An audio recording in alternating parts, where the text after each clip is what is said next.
berpendidikan kok bisa melakukan seperti itu kayak nggak nyangka aja sih sebenarnya. Sosial media ini juga sangat rawan sekali teman-teman ya. Iya, Itu buat netizen harus lebih bijak lagi dalam sosial media ya. Ingat itu. Perempuan itu merupakan anugerah ataupun ciptaan terindah ya Kak, dari Tuhan Yang Maha Esa. Dan suka juga kan? Suka juga.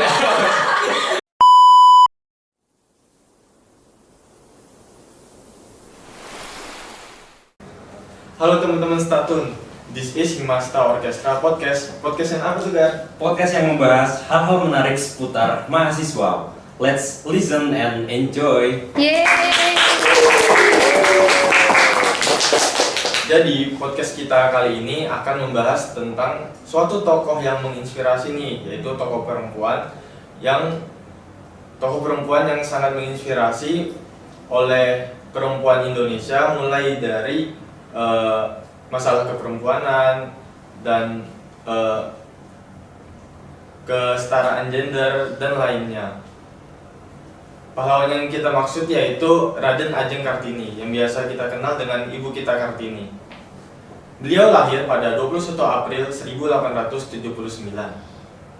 Dan pada podcast kali ini kita akan seru nih karena ngobrol masalah Ibu kita Kartini dan kesetaraan gender. Dan pada podcast kali ini kita pun juga mengangkat suatu tema loh.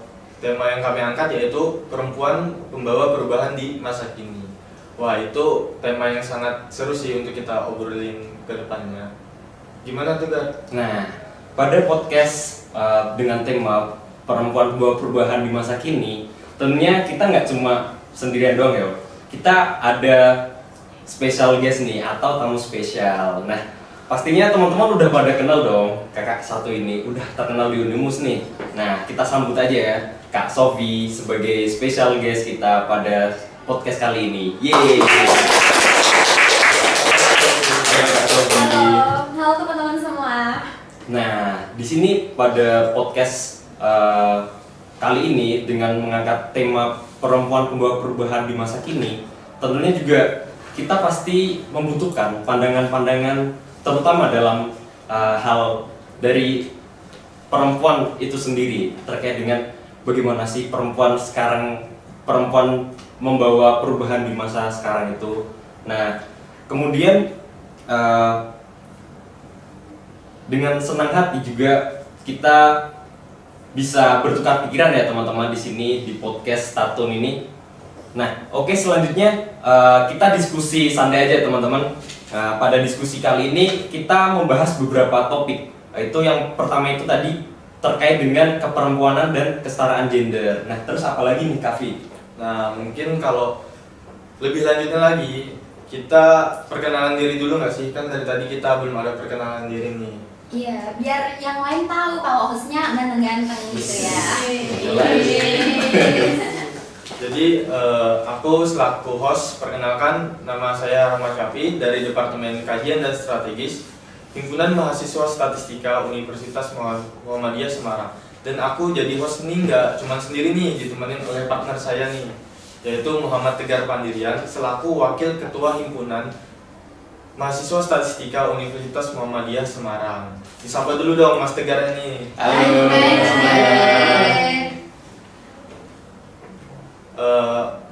Jadi podcast kali ini merupakan kolaborasi antara Departemen Komunikasi dan Informasi Himasta Unimus dan juga Departemen Kajian dan Strategis Himasta Unimus.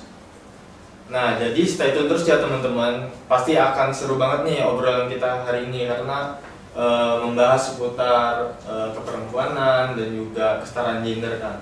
Ya kan kan? Betul banget Kavi. Nah, seperti yang kita ketahui bahwa perempuan merupakan salah satu pembawa perubahan di masa kini, berperan sebagai advokat kesetaraan gender, kemudian pendukung pemberdayaan manusia, kemudian penghapus diskriminasi, dan mentor maupun inspirator bagi perempuan-perempuan lain yang ada di Indonesia. Nah, menjadi perwakilan perempuan di bidang-bidang masing juga banyak perempuan yang mewakili di bidangnya seperti di politik, bisnis, ekonomi, kemudian pendidikan, seni, dan aktivis. Kita juga tidak menutup kemungkinan bahwa aktivis ini tidak hanya untuk kaum lelaki saja. di sini kita sudah tahu juga, sudah banyak juga aktivis-aktivis perempuan yang bisa membawakan aspirasi-aspirasi untuk direalisasikan seperti itu. Nah, dengan yang tadi bahwa perempuan bisa membawa perubahan, itu juga tentunya perempuan bisa menjadi penggerak perubahan sosial yang berkolaborasi membentuk jaringan untuk mencapai kesetaraan gender dan kondisi yang lebih inklusif bagi kita semua. Nah, berdasarkan topik tadi, sekarang kita kedatangan narasumber yang sangat keren dan pastinya berpengalaman. Beliau juga merupakan salah satu mahasiswi sekaligus aktivis perempuan yang ada di Unimus. Mungkin Mbak Sofi bisa memperkenalkan diri dulu nih. Oke, terima kasih ya sebelumnya Mas Kavi, Mas Tegar. Keren banget Himpunan Statistika, tetap semangat dan jaga kekompakan untuk Himpunan Statistika. Dan semoga podcast yang akan datang lebih seru dan kalian wajib nonton lagi. Sebelumnya perkenalkan, saya Sofiatun Fadila, saya mahasiswi S1 Teknologi Pangan Universitas Muhammadiyah Semarang. Teman-teman, pasti teman-teman tidak asing dengan yang adanya namanya Senat Mahasiswa. Saya bergelut di SEMA-KM terakhir di tahun 2023 kemarin teman-teman. Dan saya juga pernah menjadi ketua himpunan mahasiswa, di mana saat menjadi ketua himpunan mahasiswa saya satu-satunya perempuan di fakultas saya waktu itu ya, Mas Tegar, Mas Kavi. Dan itu banyak sekali pro dan kontranya. Maksudnya banyak sekali orang yang menolak akan adanya pemimpin perempuan. Nah, karena teman-teman udah mengangkat topik yang sangat luar biasa, mari kita berbicara tentang itu saat ini juga. Nah, keren banget ya teman-teman, dari track record yang sudah dijalani oleh Kak Sofi, pernah menjadi ketua himpunan ya Kak, Himpunan Mahasiswa Teknologi Pangan, kemudian menjadi ketua divisi 4, dan juga kalau saya pernah dengar Kak Sofi juga pernah menjadi aktivis perempuan terbaik ya Kak? Iya, alhamdulillah. Betul, jadi Tangan dong teman-teman. Tentunya itu juga menjadi inspirasi bagi kita semua bahwa perempuan juga bisa menjadi apa yang mereka inginkan seperti itu ya Kak. Tidak menutup kemungkinan juga bahwasanya perempuan bisa memimpin, bisa menjadi pelopor perubahan seperti itu. Oke, lanjut Kavi. Mungkin aku mau nanya sih Kak. Mungkin akhir-akhir ini kegiatan kakak nih lagi ngapain aja sih Kak? Gitu aja. Oke, untuk kegiatan saya, karena saya sebenarnya sudah tidak berkecimpung di dunia kampus, tetapi saya masih sering ya melakukan podcast seperti ini dengan Bapak Rektor, dengan Bapak Wakil Rektor seperti itu di kampus, serta masih berkecimpung di dunia media sosial Unimus gitu. Jadi mungkin yang mengenal saya atau mau bekerja sama atau berkolaborasi dengan saya, apalagi perempuan ya ini, itu bisa menghubungi saya via DM atau WA, boleh banget tuh. Misal nih anak statistika banyak yang berbakat dalam hal seperti ini, host, podcast, atau menjadi model atau apalah, itu bisa menghubungi saya. Nanti saya bisa mengarahkan ke humas kampus kayak gitu. Nah, jadi jangan sampai kita berhenti di kegiatan kampus kayak gitu. Nah, sekarang saya menggeluti kegiatan di luar kampus, ada di Brief Seeker dan Bersuakata, di mana itu adalah platform pelatihan dalam hal public speaking. Kemudian untuk kesibukan terakhir ini udah 1 bulan sih ini saya karantina di acara event Duta Pendidikan Indonesia, dan nanti finalnya akan di Singapura kayak gitu. Jadi teman-teman harus terinspirasi kalau perempuan tuh bisa gitu. Betul banget nih Kak Sofi. Perempuan sebagai perempuan juga kita tidak harus minder ya dengan para pria kayak gitu, bahwasanya yang notabene seperti ini ya sudah menjadi kebiasaan mindset wanita sekarang ini tidak mau menjadi pemimpin, karena pemimpin itu lebih biasanya lebih wajar itu dilakukan oleh pria seperti itu. Nah, ini Kak Sofi ini sangat menginspirasi kita semua bahwasanya perempuan juga bisa menjadi pemimpin seperti itu. Nah, kemudian nih Kak Sofi, kalau tadi yang aku dengar terkait dengan public speaking ya Kak Sofi, itu sebenarnya tips and trick untuk biar lebih pede nih kayak gitu. Terutama buat kita berdua nih, kita juga baru first time jadi. Iya. Berarti ini malah bahas tentang public speaking ya? Iya betul. Karena juga itu merupakan bekal juga sih, karena kita juga bisa, perempuan bisa bersuara, itu merupakan kebanggaan sendiri karena sedikit perempuan yang sering menyuarakan seperti itu Kak Sofi. Mungkin tips and trick awal dulu, mungkin bekal-bekal apa aja sih untuk biar public speaking ini bisa lebih bagus gitu. Oke. Untuk tips dan triknya sebenarnya yang pertama itu dari diri sendiri, personal dulu. Kalau personal dari keinginan pribadi itu udah ada komitmen yang kuat. Kalau misalkan saya harus bisa public speaking seperti yang dicontohkan, misalkan punya tokoh public figure seperti Mbak Najwa Shihab, Prilly Latuconsina misalkan seperti itu. Nah, berarti harus punya komitmen dan percaya diri dulu. Kalau misalkan itu udah kebangun mindsetnya di dalam otak kita, udah kita terapin nih dikit-dikit aja, nggak usah banyak-banyak. Misalkan kalau di kelas ada presentasi, ambillah peran sebagai moderator dalam acara di PPT-nya itu. Atau kalau misalkan ada acara, misalkan kalian di organisasi, kalian tuh harus punya impact dan outputnya. Misalkan jadi MC, jadi moderator, kemudian pembaca doa dan lain-lain, itu kan butuh mental juga ya. Nah itu sebenarnya tuh untuk mempengaruhi mental kalian, jam terbang gitu. Jadi orang berpublic speaking itu bukan serta-merta dia itu pinter dari awal lahir, itu enggak. Tapi dari lahir dia itu sebenarnya semuanya orang sama, dari lahir itu sama. Tetapi bagaimana ketika dewasa itu punya keinginan, bagaimana dia mengembangkan dirinya dengan baik. Terus kemudian yang kedua, kalau misalkan teman-teman masih takut untuk public speaking di depan banyak orang, cobalah kalian di ruang yang tertutup dulu. Atau misalkan kalian di rumah, ada cermin tuh di rumah. Biasanya kan kalau cewek-cewek apalagi ya, itu kan dari ujung kepala sampai ujung kaki mesti diperhatikan tuh.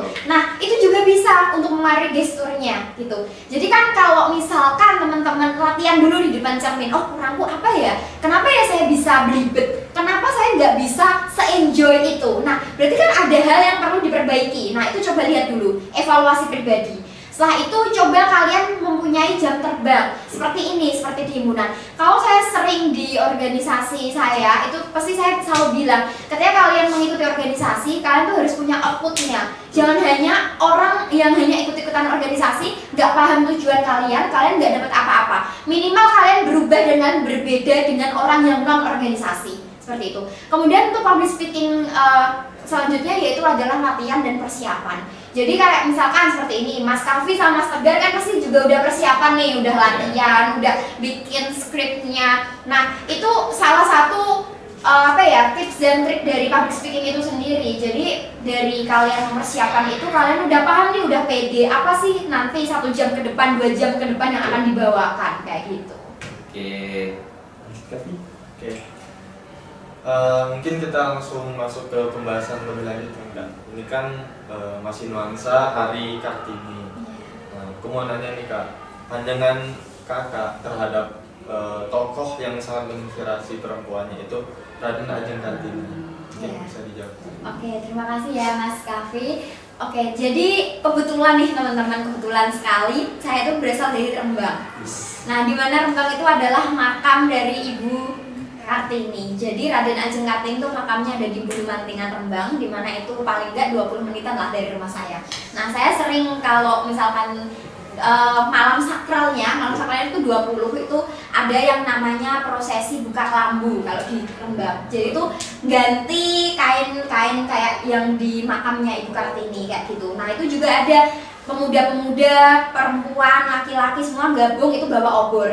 Dimana di situ kita menyurutkan lagi lah semangat dari Raden Ajeng Kartini. Dimana Raden Ajeng Kartini pernah berkata, perempuan yang sudah tidak hidup di dunia nenek moyang tidak akan buta akan pendidikan.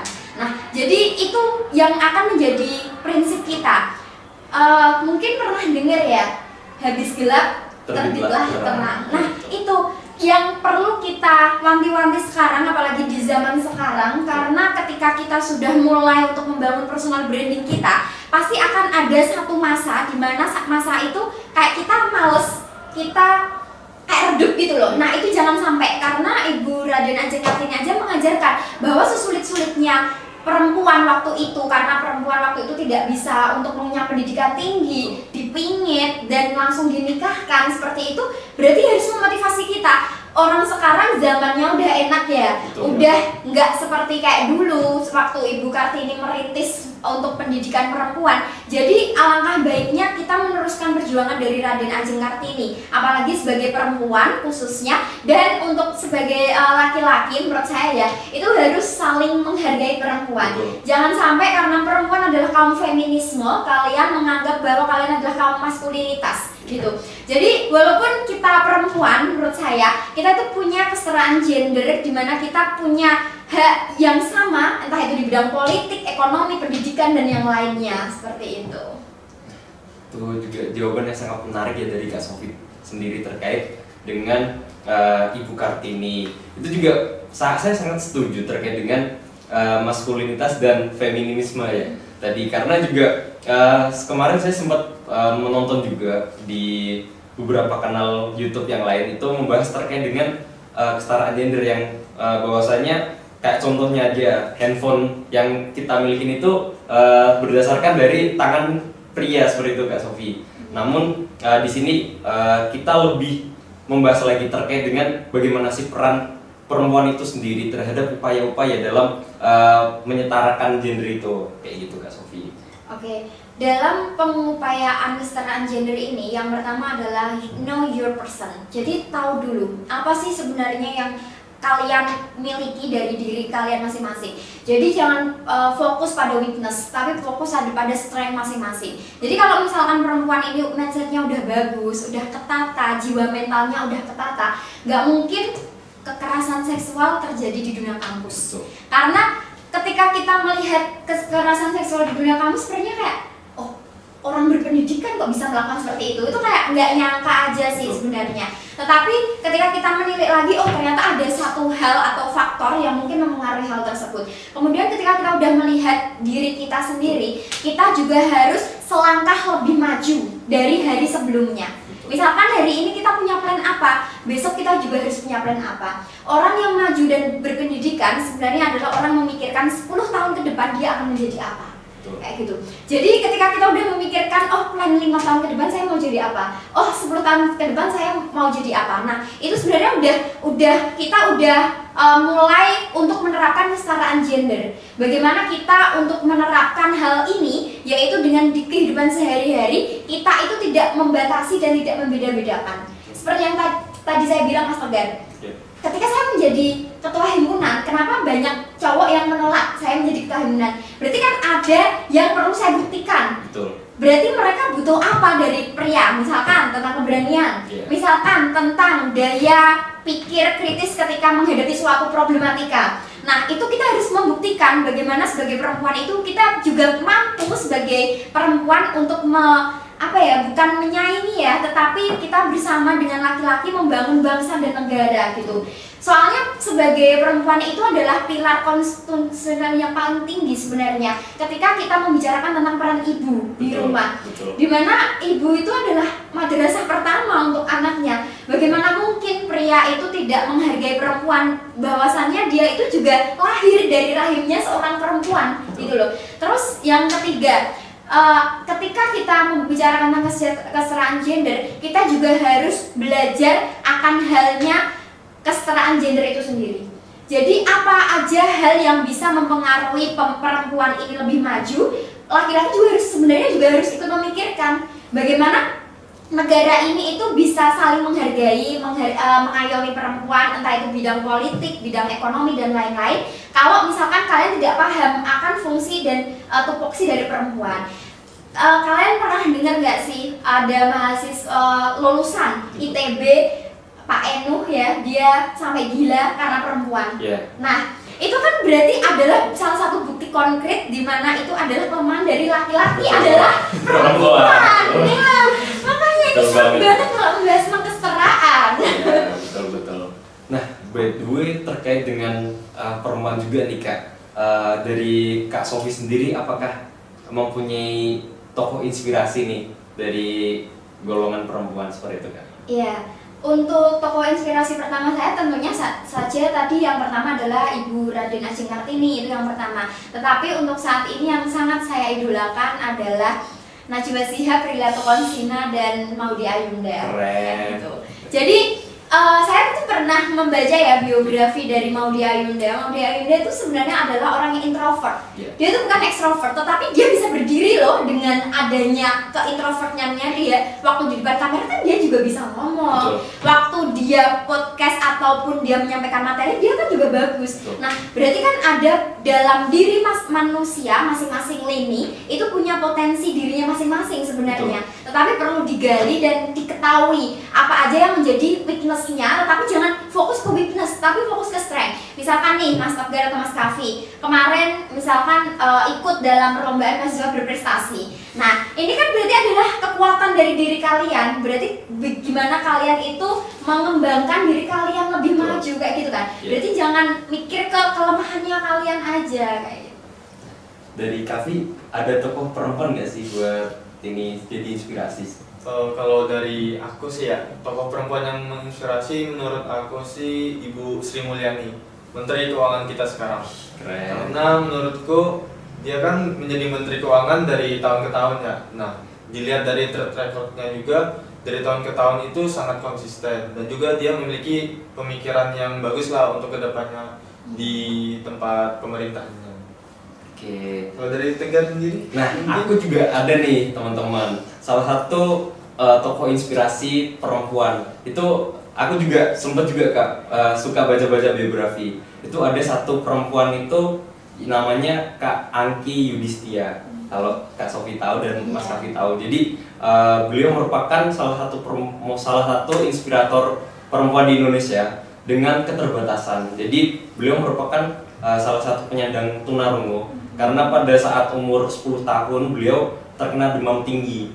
Jadi ada beberapa syaraf yang memang terganggu. Namun dibalik kekurangannya tersebut, beliau bisa membuktikan bahwa dirinya bisa mampu seperti itu. Sekarang dia menjadi salah satu motivator perempuan terbaik di Indonesia. Kemudian dia juga penulis. Terus juga ada satu kata inspirasi yang menurut saya bisa menjadi motivasi buat kita. Itu beliau menuliskan live your dream and share your passion. Dimana sebagai seorang perempuan maupun insan manusia, kita bisa menghidupkan mimpi kita. Hiduplah sesuai dengan mimpi kita dan sebarkan semangatmu. Jadi kita juga hidup sesuai dengan mimpi, namun tidak lupa juga masih banyak orang-orang lain dengan keterbatasan yang mempunyai semangat yang lebih tinggi seperti itu Kak. Itu menurut saya bisa menjadi inspirasi terutama buat kita semua, terutama di mahasiswa itu sendiri, dimana kebanyakan mahasiswa sekarang itu masih merasa insecure Kak, kayak gitu. Jadi kadang itu salah satu hal yang menghambat kayak perkembangan seperti itu Kak. Nah kemudian ini kan kita sudah membahas terkait dengan perempuan dan kesetaraan gender nih Kak. Nah ini kita ada beberapa pertanyaan nih yang kita udah siapkan dari Himasta. Itu menurut Kak Sofi, bagaimana sih peran perempuan dalam membawa perubahan di berbagai bidang kehidupan sehari-hari? Oke, peran perempuan ya. Jadi ketika kita mengulik lagi ya tentang kaum feminisme, di mana dulu perempuan itu tidak diizinkan misal ikut bidang politik, ikut bidang pemerintahan, ekonomi dan lain-lain. Nah, tetapi kita bisa lihat sendiri sekarang ekonomi kreatif itu sekarang maju karena di tangan perempuan. Jadi jawaban Indonesia atas kesetaraan gender itu sebenarnya adalah di ekonomi kreatif. Iya.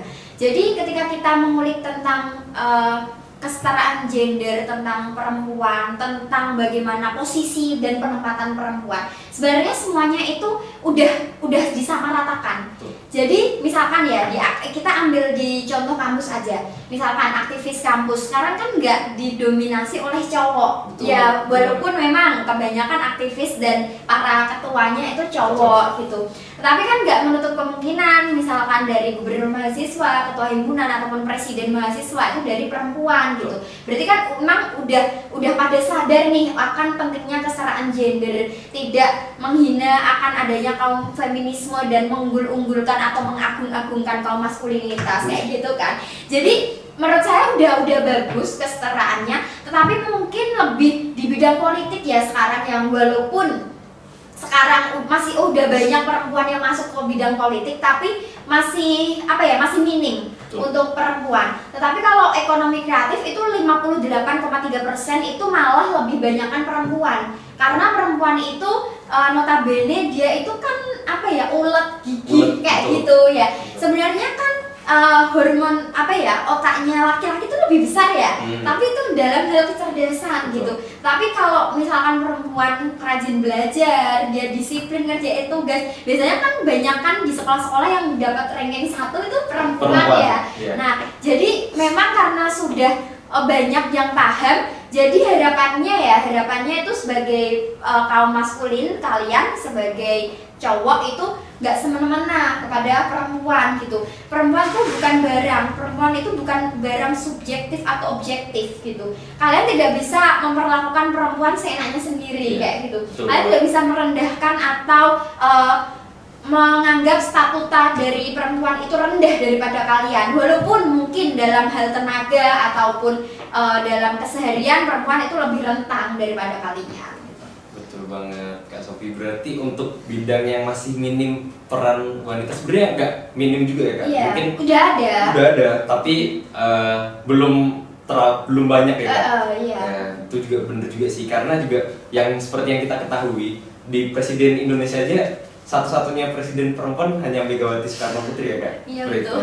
Itu menurut saya juga sangat berani ya beliau bisa menjadi presiden seperti itu. Dan tadi sempat juga membahas terkait dengan bahwasannya laki-laki ini atau otaknya lebih besar ya Kak. Iya. Namun juga betul juga bahwasannya kadang ini laki-laki ini males-malesan gitu Kak. Jadi laki-laki itu biasanya lebih mengandalkan logik kayak gitu. Jadi logika mungkin karena ya itu sudah menjadi kodrat laki-laki, dan perempuan itu biasanya juga bener yang disampaikan sama Kak Sofi, itu lebih rajin, lebih ulet, lebih teliti. Jadi kenapa bidang ekonomi bisnis ini biasanya ekonomi kreatif ya Kak terutama itu biasanya yang dipegang perempuan ini lebih maju, lebih unggul kayak gitu, karena perempuan ini lebih ulet, lebih teliti terutama seperti itu. Jadi untuk masalah kayak perhitung-hitungan itu lebih tepat seperti itu Kak perhitungannya. Mungkin ke pertanyaan selanjutnya ya, ada nggak sih Mbak tantangan yang dihadapi oleh seorang perempuan ketika ingin melakukan perubahan di masa kini? Oke, jadi untuk tantangan sendiri itu sebenarnya banyak ya, apalagi maaf ya, untuk perempuan itu adalah korban pelecehan tertinggi kan, maksudnya untuk dampak atau impactnya itu lebih ke perempuan. Jadi kayak misalkan ya ada, kan sekarang kita ketahui sendiri banyak siswa yang misal ini contoh ya, siswa yang hamil di luar nikah. Nah itu kan berarti nanti yang akan kena dampak lebih tingginya itu perempuan. Ya walaupun laki-laki ada rasa bersalahnya, tapi laki-laki bisa keluar tanggung jawab loh, karena kalian nggak ada ikatan, misalkan seperti itu. Nah jadi itu tantangan untuk menjadi perempuan itu lebih tinggi karena dia juga harus menaikkan derajatnya sendiri. Gitu. Jadi kan tadi ya, you know in personmu. Ketika kamu udah tahu personmu itu seperti apa, ketika kamu udah punya kelemahan, lebih baik kamu untuk meningkatkan itu kekuatanmu, strengthmu. Ketika perempuan tahu ketika dia lemah misalkan dalam hal fisik, berarti dia harus pintar dalam hal otak. Jadi jangan kerja yang berat-berat, misalkan seperti itu ya. Misalkan kerjanya jangan pakai otot tapi pakai otak. Kan banyak yang kayak gitu. Nah, cowok aja mikirnya kayak gitu, Kak. Kerjanya pakai otak, jangan pakai otot. Nah, perempuan juga sama kayak gitu. Jangan sampai mau menjadi korban dari lelaki, jangan sampai direndahkan dalam hal statuta pekerjaan atau sosial. Nah, terus untuk pembangunan ya, karena perempuan ini sebenarnya juga sebagai agent of change ya, sebagai perempuan seutuhnya lahir dan batin lahiriah, kodratnya memang seperti itu. Sebenarnya kalian tuh harus, menurut saya harus menjaga marwah terlebih dahulu. Karena marwah dan kehormatan itu sangat penting dan sangat susah sebenarnya dijaga oleh perempuan. Kayak gitu. Nah, ketika kalian udah mengetahui mengetahui sebenarnya marwah dan kehormatan perempuan itu sangat tinggi dan sangat penting, kalian mampu untuk menerapkan ini di kehidupan masing-masing dan untuk keberlanjutan anak kalian nanti ketika kalian sudah menikah. Jadi ketika kalian sudah tahu nih, kalian udah mau melakukan apa aja, berarti kalian udah punya tujuan yang jelas kayak gitu. Terus tadi tentang apa ya, tentang perempuan, bagaimana cara untuk menaikkan juga ya, maksudnya ketika kita tahu kalau misalkan ini susah, berarti kita juga harus tahu kita mau ngapain gitu. Misalkan aja kita ambil di dunia kampus yang yang maksudnya masih sangat dekat sama kita ya.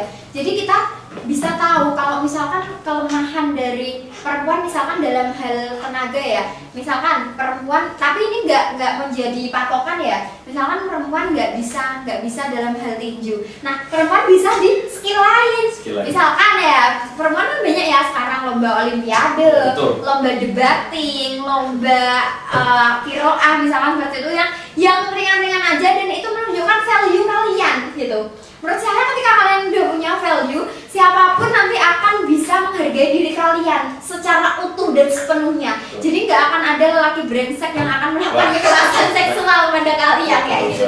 Jadi sedikit cerita ya Mas, ini karena sorry ya, saya pernah mencalonkan diri sebagai calon presiden mahasiswa. Itu banyak sekali hal yang saya hadapi waktu itu. Nah, karena banyak sekali orang yang menjatuhkan saya atau orang yang tidak suka dengan saya terima itu dengan lapang dada. Tapi jangan sampai kalian menyenggol akan adanya permainan licik kayak gitu.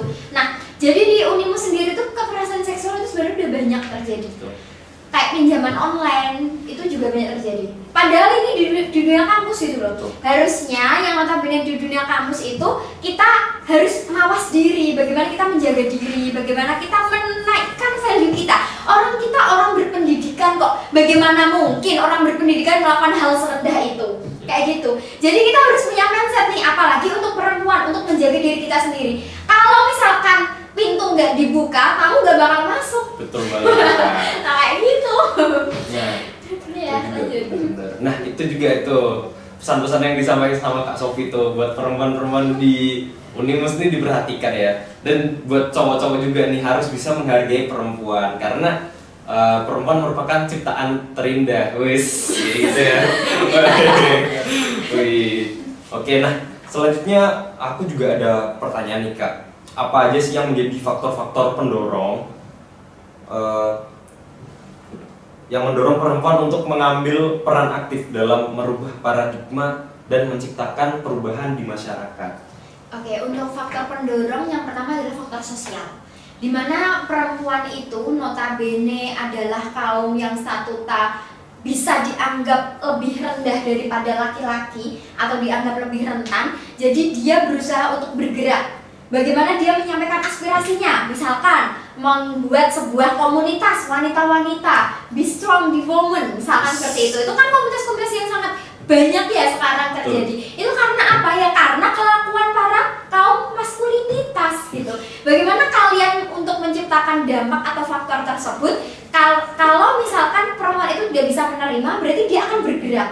Nah, faktor yang kedua adalah faktor ekonomi. Ketika mereka merasa kalau ekonominya kurang atau misalkan dia mempunyai seorang pria yang misalkan kurang dari standarnya, nah dia itu bisa tergerak sendiri juga karena dia gimana ya, kalau orang zaman sekarang kan orang berpendidikan ya, gimana caranya dia dapat uang gitu, bukan hanya dari leher ke bawah tapi dari leher ke atas gitu. Makanya kaum perempuan sekarang itu lebih ngebanyakin investasi leher ke atas, dimana dia itu lebih memperbanyak skillnya agar apa? Agar ketika nanti dia menjadi ibu rumah tangga sekaligus pun dia nggak diperbolehkan kerja di luar rumah oleh suaminya, dia masih punya ini untuk bekerja di dalam rumah. Kayak gitu. Terus yang ketiga adalah faktor tentang agama. Kenapa faktor agama ini penting? Jadi di dalam kehidupan pasti sejak lahir kita udah diajarin agama oleh keluarga kita.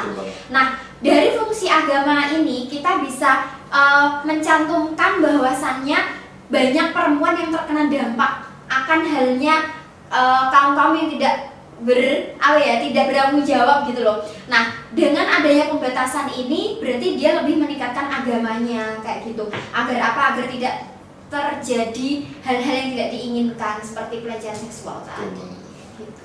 Oke. Nah, itu juga penting juga ya Kak, terkait dengan faktor-faktor tadi yang disebutkan sama Kak Sofi, ada faktor sosial, faktor ekonomi, kemudian faktor agama juga. Itu juga sangat berpengaruh juga, terutama biasanya kan ada nih beberapa kayak yang kita ketahui itu biasanya kalau udah menikah tuh perempuan ini lebih banyak di rumah ya Kak, kayak gitu. Dan kayak si kita sebagai cowok suami tuh kayak sayang tuh kalau kasihan cewek kerja, karena kadang tuh kita mikir tuh yaitu yang tadi Kak Sofi bilang, untuk kemampuan fisik perempuan itu lebih lebih ini ya, agak rentan gitu ya dari cowok kayak gitu. Nah, kemudian pertanyaan selanjutnya, bagaimana sih peran sosial media dalam mendukung atau menghambat perempuan sebagai agent of change pada masa sekarang ini Kak? Nah, ini seru banget kalau membicarakan tentang agent of change ya. Sebenarnya agent of change ini walaupun semua sebenarnya adalah lini untuk masuk ke bonus demografi tahun 2045 sebagai agent of change, tapi perempuan ini juga punya peranan besar. Karena sekarang kan perbandingan laki-laki sama perempuan itu hampir imbang ya, betul. 50,2% sama 48, berapa persen gitu ya. Jadi menurut saya ketika kita berbicara tentang agent of change, apalagi di sosial media itu seperti mata pisau ya, maksudnya betul. Bisa untuk membantai dirimu sendiri atau bisa menaikkan value dirimu sendiri. Nah, jadi untuk media sosial ini, ketika kalian ada campaigns yang menurut kalian itu benar dan kalian perlu mensuarakan aspirasi, apalagi kalian sudah punya tim atau misalkan komunitas untuk melakukan kajian aksi dan strategis, kalian bisa misalkan perempuan, misalkan contoh singkat aja International Women Days kayak gitu. Nah, kalian kan bisa ikut menyuarakan bagaimana perempuan ini harus dihargai seperti itu. Nah, jadi bagaimana sosial mediamu itu tergantung kamu untuk menggunakannya gitu. Kalau misalkan kalian pengen personal branding kalian tentang kaum penggiat volunteer perempuan, nah kalian berarti bikin aktivitas-aktivitas di mana itu aktivitasnya mengarah ke perempuan. Campaign-campaignnya, poster-posternya itu terlihat bahwasannya kalian adalah volunteer di bidang sosial perempuan. Misalkan kalian pengen personal branding kalian itu di dalam PJILS, ya udah berarti kalian ikut apa? Ikut event apa kayak gitu. Kalian bisa mencantumkan di situ. Misalkan kalian di sini sebagai aktivis seperti Mas Tegar dan Mas Kavi ya, sebagai aktivis pria di kampus ini ya, berarti kalian juga bisa menyuarakan bagaimana aktivis ini kegiatannya yang baik. Aktivis ini jangan hanya sekedar rapat pulang terus evaluasi gitu aja, enggak gitu. Tetapi apa yang kalian dapatin, apa yang kalian pengen bagiin, tularin kepada adik-adik kalian gitu. Kalau misalkan kalian menjadi ketua organisasi, berarti kalian tuh harus mikirin sebenarnya output yang ingin didapatkan anggotaku tuh apa aja sih. Per individunya tuh kalian harus membaca petanya. Nah, itu susahnya sebagai ketua ya, pemimpin ya. Makanya sebagai perempuan itu ketika menjadi pemimpin juga harus sabar gitu. Sabar memetakan, oh sebenarnya dia tuh potensinya kemana, oh dia diarahin kemana. Nah, itu berarti bisa menjadi personal branding kalian. Ya coba ditunjukin ke media sosial bahwasannya kalian mengikuti kegiatan itu, kalian seneng ngikutin kegiatan itu. Makanya ketika kalian sudah memajukan atau mengatur media sosial kalian sedemikian rupa, kalian akan dikenal dengan personal branding yang telah kalian bangun sendiri. Betul banget itu Kak. Nah, jadi gitu teman-teman yang tadi Kak Sofi bilang itu, bahwa peran media sosial itu sangat penting juga kan? Penting. Terutama juga untuk masalah personal branding, dimana sebagai perempuan juga bisa menjadi role model ya Kak, kayak gitu, buat menjadi inspirasi buat teman-teman kayak gitu. Nah, di sini aku juga mau follow up question nih Kak, terkait dengan gimana sih tips and trick dari Kak Sofi sendiri, karena juga seperti yang tadi Kak Sofi sampaikan bahwa sebenarnya sosial media ini bisa menjadi dua mata pisau ya Kak. Nah, semisal ini Kak, tips and trick dari Kak Sofi untuk biar kuat menghadapi hate speech atau ujaran kebencian. Biasanya itu sosial media ini juga sangat rawan sekali teman-teman ya. Iya, betul. Karena netizen kayak gitu, buat netizen harus lebih bijak lagi dalam sosial media ya. Ingat itu. Jadi gimana sih buat tips and trick biar kita itu kuat, kita itu tegar dan bisa nggak down gitu. Iya, tegar seperti namamu ya. Betul banget.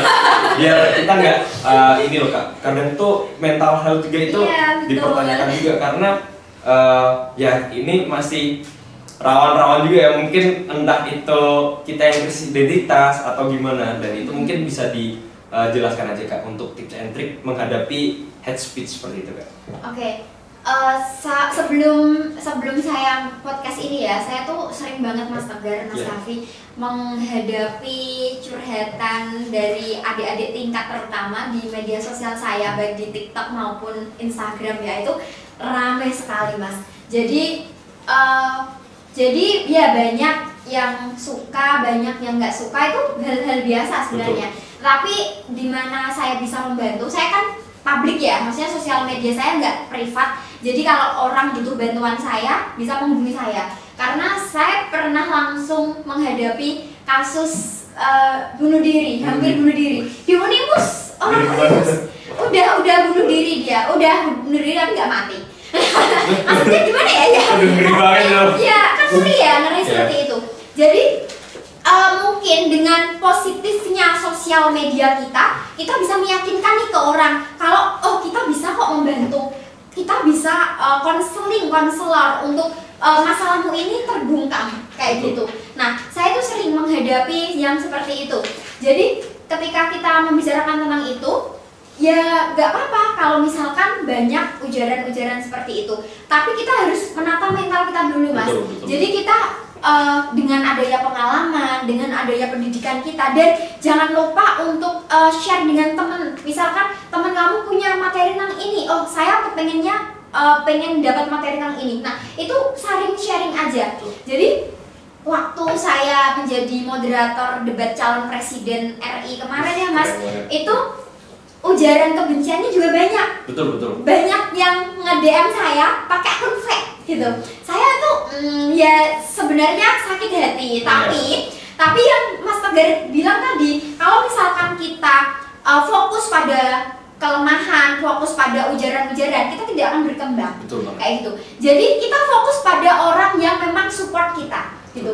Misalkan ya, yang followers kita 10.000 misalkan, yang nggak suka sama kita 2.000, yang suka sama kita 8.000. Masih banyak. Nah, masih banyak. Jadi kita fokus pada kekuatan, strength your life gitu.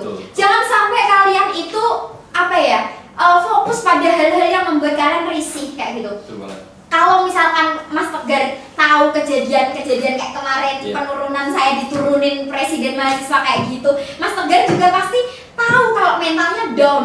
Misalkan Mas Tegar di posisi saya aja perempuan loh Mas. Nah kayak gitu, berarti saya biasanya itu kasih space dirimu selama 2-3 hari. Kalau misalkan kalian nggak sanggup tuh baca komen-komenannya di media sosial kalian, nggak usah baca, hapus nggak apa-apa, nggak masalah, itu kan hak milikmu kayak gitu. Yang penting kalian tuh fokus pada personal branding kalian. Kalian mau kemana sih sebenarnya? Kalian pengen apa? Setelah kalian lulus dari mahasiswa statistika, kalian pengen jadi apa? Nah itu yang harus dikejar. Nggak usah gubris omongan netizen atau orang-orang yang nggak baik kepada kita, nggak usah. Tapi kalau misalkan ada nih evaluasi di media sosial atau oh sebenarnya kurangmu ini, dia ngejelasin secara baik-baik, ya udah kita terima saran itu. Kan kita sebagai anak organisatoris itu dilarang untuk tertutup ya. Maksudnya kita harus open mindset ya. Ketika teman kalian punya pendapat A, kalian punya pendapat B, mana pendapat yang paling baik di antara kedua pendapat ini yang harus dipakai. Nah sama seperti media sosial kalian, ketika ada yang baik, ketika ada yang buruk, diambil aja yang baik-baiknya, yang buruknya disimpan sendiri. Tapi jangan sampai menjadi mental kalian lemah. Betul banget. Nah itu mungkin jawaban yang sangat bagus ya dari Mbak Sofi. Mungkin itu teman-teman tuh bisa dicatetin tips and trick dari Mbak Sofi biar perempuan, dan nggak cuma perempuan sih, kita juga nggak takut untuk melangkah ke depannya. Nah mungkin itu aja sih Mbak pertanyaan yang bisa kami tanyain, dan mungkin untuk teman-teman yang masih ingin bertanya bisa untuk bertanya di kolom komentar, dan juga mungkin bisa untuk langsung ke Instagramnya Mbak Sofi, Instagram pribadinya, dan mungkin bisa dikasih tahu dulu Mbak Instagram Kak Sofi. Oh gitu. Iya, mungkin bagi yang belum follow kali ya, Ya, kita bisa mutualan lah ya. Instagram saya, nama saya sendiri kok, SJOFIAA_Sofia. Nah, Keren itu. juga. Oh, kalau aku lihat nih di Instagram Kak Sofi ini vibes-nya tuh bener-bener positif nih guys. Karena bener-bener Kak Sofi tuh kadang tuh ya itu kalau misal aku bikin apa kayak kemarin beberapa prestasi yang aku capai itu Kak Sofi bener-bener appreciate gitu. Jadi ya gimana ya? Harus banget ya Kak. Ya, itu semangat kamu. ya benar. Itu juga merupakan kayak kadang itu yang membangun mental itu juga apresiasi gitu ya Kak. Kayak gitu juga. Betul. Jadi positif vibes banget deh ininya. Aku juga gak mau kalah ini juga dong. Aku mau Instagramku @tegar_pandirian. Jangan lupa di follow guys. Juga di aku juga @rahmat_kahfi. Nah, mungkin kalian bisa follow akun Instagram dari kami bertiga, dan bisa ditanyain langsung ke Mbak Sofi atau ke kami nih, ada pertanyaan-pertanyaan seputar perempuan atau kesetaraan gender yang masih pengen dipertanyakan. Nah, Mungkin itu aja sih Mbak. Sekali lagi kami ucapkan terima kasih mau hadir di kesempatan kali ini di tengah-tengah kesibukan Mbak. Iya. dari Kak Sofi sendiri ada closing statement nggak Kak buat perempuan-perempuan Indonesia kayak gitu supaya perempuan Indonesia ini bisa meningkatkan value, terutama juga untuk tema kita pada hari ini, perempuan pembawa perubahan di masa kini. Iya, untuk closing statementnya nggak usah banyak-banyak ya. Perubahan itu tidak dari orang lain, tetapi perubahan itu dari diri kita sendiri. Mari kita mulai dari hal-hal dan langkah kecil. Mari kita berupaya untuk menjadi perempuan sebagai agen of change. Nah, keren banget nih closing statement dari Kak Sofi. Nah, dari tadi podcast hari ini juga kita ada kesimpulan ya guys, yang dari Kak Sofi sampaikan tadi bahwa perempuan itu merupakan anugerah ataupun ciptaan terindah ya Kak, Iya. dari Tuhan Yang Maha Esa. Kamu suka juga kan? Suka juga. Bener banget. Maksudnya suka laki-laki. Karena suka laki-laki kan nggak normal kan, kayak gitu. Nah, jadi tips and trick juga yang tadi disampaikan sama Kak Sofi, di mana perempuan ini harus bisa meningkatkan value, terus juga merubah pola pikir, bahwasanya perempuan ini bisa menjadi pemimpin, perempuan ini bisa membawa perubahan di masyarakat seperti itu. Nah, juga kadang-kadang perempuan sekarang ini memikirkan kalau kalian ini nggak mampu, padahal contoh aja Kak Sofi nih. Kak Sofi ini bener-bener kuat, orang yang kuat, wis Masya Allah, dan juga mampu seperti itu. Mungkin itu aja. Nah, kata-kata terakhir nih, aku ada kata-kata motivasi itu cakep. Itu pandai, betul. Nah, itu yang tadi aku bilang waktu di awal ya, live your dream and share your passion, kayak gitu. Jadi hiduplah sesuai dengan mimpi kalian dan sebarkan semangat kalian. Jadi kita hidup nggak boleh patah semangat. Wih, oke, appreciate Kak Sofi udah mau menyempatkan hadir di podcast Tatun kita kali ini. Ini by the way Kak, ini tuh merupakan podcast Tatun yang bukan, kita udah berapa episode ya? Lupa. Udah berapa episode ini? Berarti episode berapa teman-teman? 5. Ya, kelima. Nah, tapi kita mengangkat Hari Kartini Kak. Hari Kartini. Jadi karena biasanya kita itu ya terkait organisasi lah, tapi kadang kita melupakan bahwasanya ada sih orang kayak seperti Bu Kartini ini, orang yang sangat berpengaruh nih, tidak kita rayakan seperti itu Kak. Betul. Nah, ini jadi first time kita buat ngangkat isu ini Kak. Kayak gitu. Nah, buat teman-teman semua jangan lupa like, comment, and subscribe YouTube Himas Taunimus, dan jangan lupa juga follow Instagram kita yang tadi udah kita beri ya. Oke, sampai jumpa lagi di Statun episode selanjutnya. Bye bye.